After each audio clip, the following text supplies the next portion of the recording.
Studentët këtë të hënë e zgjuan shkupi në këmbë. Prohorimat e tyre dhe thirrja për zbatimin e shqipes jehuan më lart se sa flamuj që mbanin në duar. Mira studentë të 3 universiteteve shqiptare u mblodhën bashk për një kërkesë të vetme: provimi i jurisprudencës të mund të jepet edhe në Shqip. Paftësia e qeverisë së kaluar për të mos çuar proceset deri në fund, apo e qeverisë aktuale për të mos u angazhuar seriozisht në këtë drejtim, bën që edhe në vitin 2026 të protestohet për gjuhën shqipe. Nën pankartat, Shqipja nuk negociohet, gjuha shqipe është zyrtare, studentët nuk tolerojnë, drejtësi barazi, nuk ka shtet parini, ne flasim shqip. Protesta studentore nisi nga ura e Gurit dhe përfundoi te Ministria e Drejtësisë, ku kërkua dorëheqja e ministrit të Drejtësisë Igor Filkov dhe dorëheqja e kryeministrit Kristian Mickoski. Njëri prej organizatorëve të protestës, Mevlana Demiu, shpreh se gjuha shqipe nuk është opsion, por është identitet. Nuk kërkojmë favore, kërkojmë barazi. Dhe le të jetë qartë për të gjithë. Ne nuk jemi kundër asnjë. Ndoshta kundër Filkovit. Ne jemi këtu për veten tonë, për gjuhën tonë, për të ardhmen tonë. Mandela thoshte, të flasësh me dikon në gjuhën e tij, do të thotë të flasësh në zemër. Prandaj, sot ne kërkojmë që shteti të na flet në zemër, në gjuhën tonë, në shqip.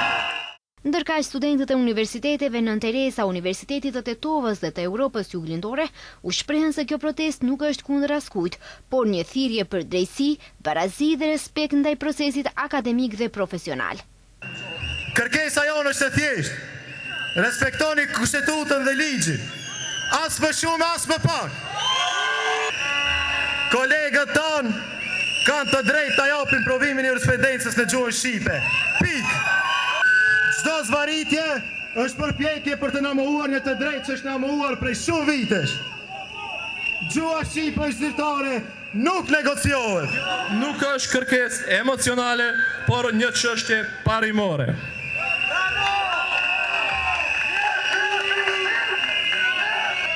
Në një shtet multietnik si Maqedonia e Veriut, kemi nevojë për zgjedhje të qarta, të plota dhe të qëndrueshme ligjore, që respektojnë realitetin shoqëror dhe diversitetin e këtij vendi.